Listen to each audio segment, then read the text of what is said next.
So welcome again to As the Spirit Moves You. I'm Dr. Paul Kay, and As the Spirit Moves You is sponsored by the Movement of Spiritual Inner Awareness, which teaches soul transcendence, to know yourself as a soul, and more than that, as one with God.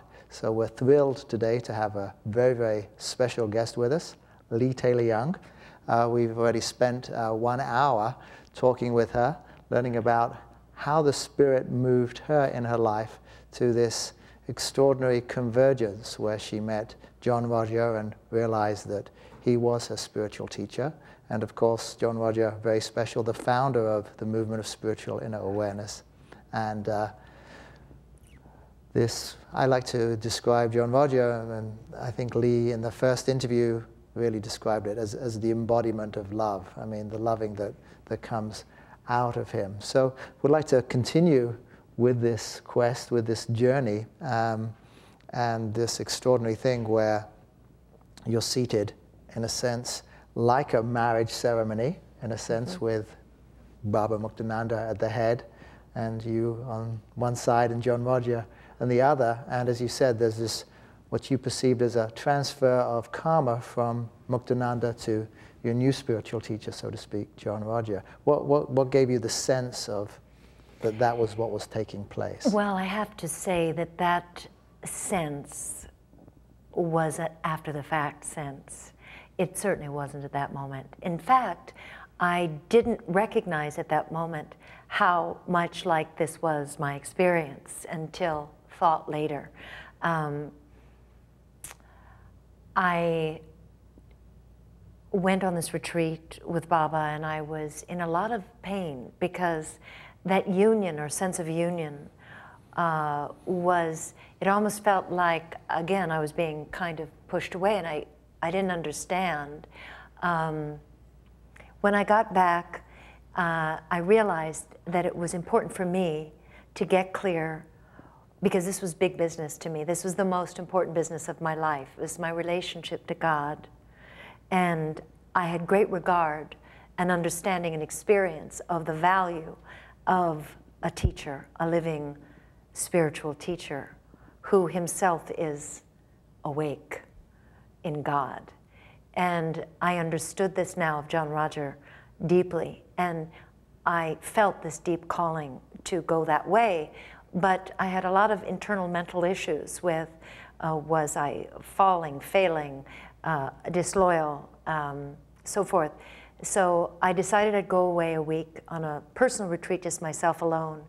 And as I was leaving, I had left a message to place myself in the light with John Roger. He called. And I said I was going to go. Would he, hold me in the light? That my process was to make this decision. I stumbled. I was stumbling on the phone. Because again, it was different than Muktananda, where he didn't speak English. You didn't speak to Muktananda on the phone. And today, it's not always that easy with John Roger because his work is so vast. But this was those early days. And I told him, and he said, just remember, it isn't loyalty to Baba. It is not loyalty to me. It's loyalty to your own soul. And I would love it if you would take with you, we have a tape called Loyalty to Your Own Soul.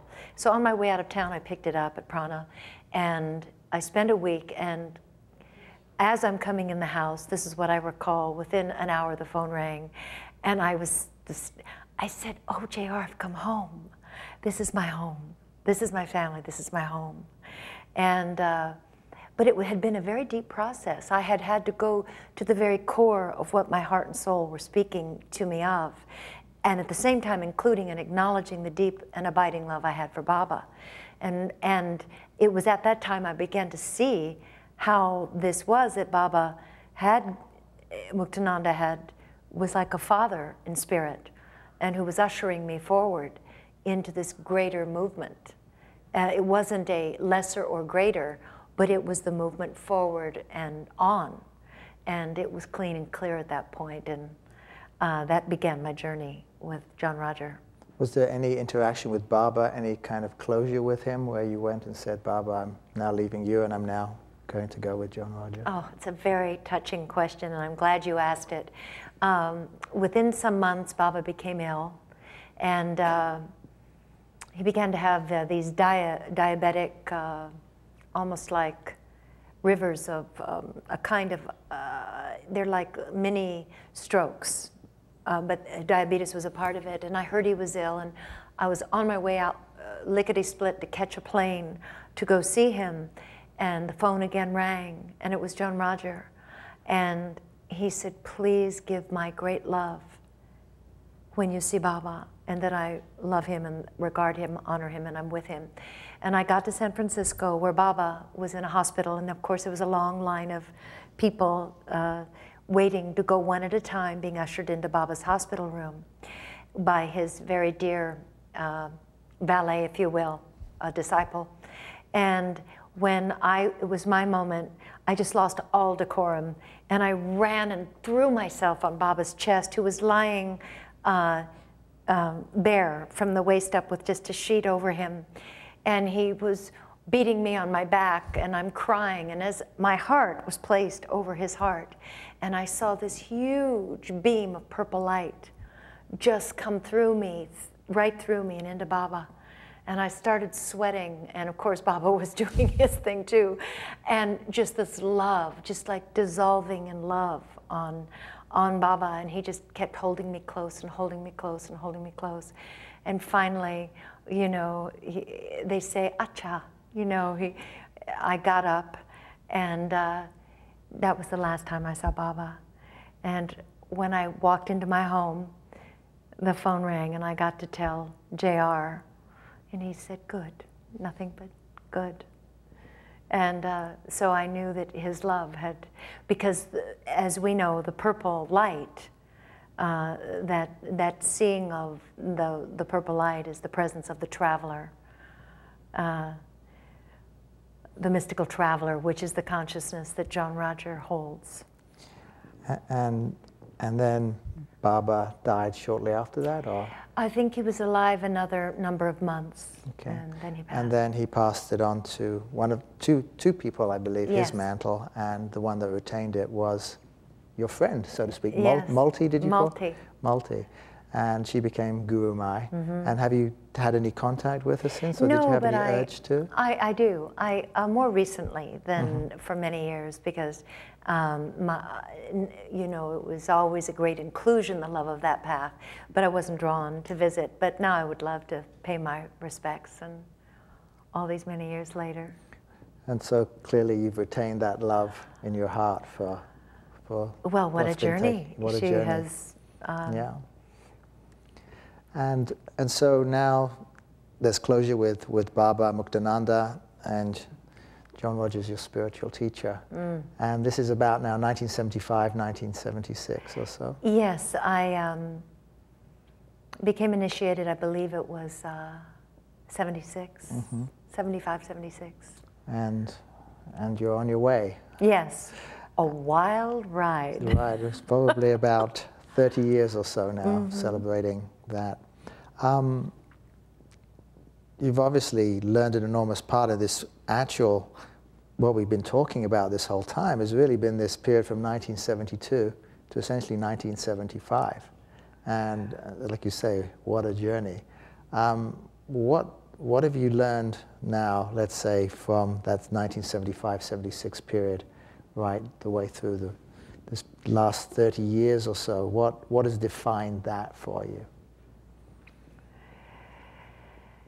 Well, I was thinking this morning, what if I were to seek to find a definition for me, I would say it would be love. And so my seeking and questing has been, in a sense, to find the mirror to my own nature in a world that doesn't, except through romance, doesn't necessarily do a big job of promoting love.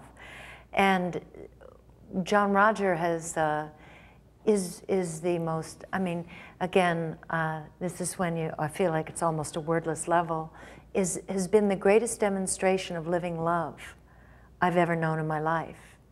And I remember the first thing he said to me was something to the effect, perhaps there were other things he first said to me, but this is what I recall, is I'll always tell you the truth. And if it works for you, use it, and use it for your upliftment. And if it doesn't work for you, you know, you're welcome to go with nothing but love on to what will do what you want to lift you. You know, I had always been a non-joiner. I had not wanted to join a religion, although I had this yearning for God. I went through many religions, but I wanted something that was living, very living, as opposed to rules about how to get there, which always kept you in a state, in my opinion, of separation. Like it's almost there, your nose is always up against the window pane.